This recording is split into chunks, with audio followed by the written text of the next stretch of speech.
Guys, welcome to this week's devotion. I'm glad that you could join me.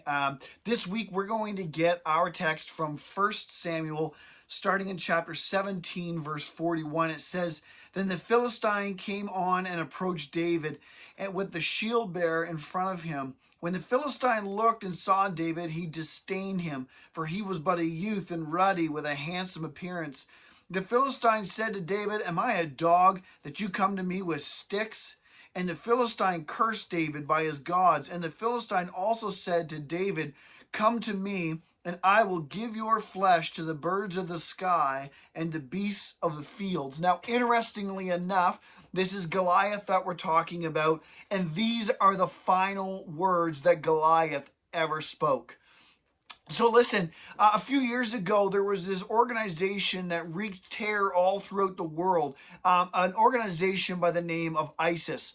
People were in fear all over the world, and the reason is because it was almost impossible to tell who the enemy was, right? It seemed like normal man, women, and child would walk into a market or walk into somewhere, and the next thing you know, havoc ensued, right?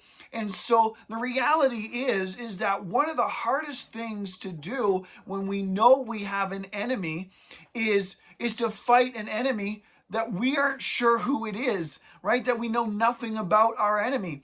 And so in the scriptures, it teaches us that the enemy of our soul is Satan. In fact, in John 10:10, it says this, "The thief comes only to steal, kill, and destroy." And so it teaches us a little bit about who our enemy is. Satan only has come to steal, to kill, and destroy. Satan hates you. It's as simple as that. Satan absolutely hates you. But the question is this: if we know as Christians and as people that we have this enemy of our soul that wants to destroy us, then how do we respond, right? How do we respond to this? Well, one thing that we're taught in the natural warfare is this: the first key to fighting an enemy is to know your enemy. So this week, that's what we're going to discuss. For a devotion this week, we are going to talk about knowing our enemy, in hopes that by the end of this week, you are going to be equipped with the very tools you need to fight that enemy. All right, so listen, this is going to be a week that I believe is going to be encouraging, and is going to be a week of victory. So until we meet again, may God bless you.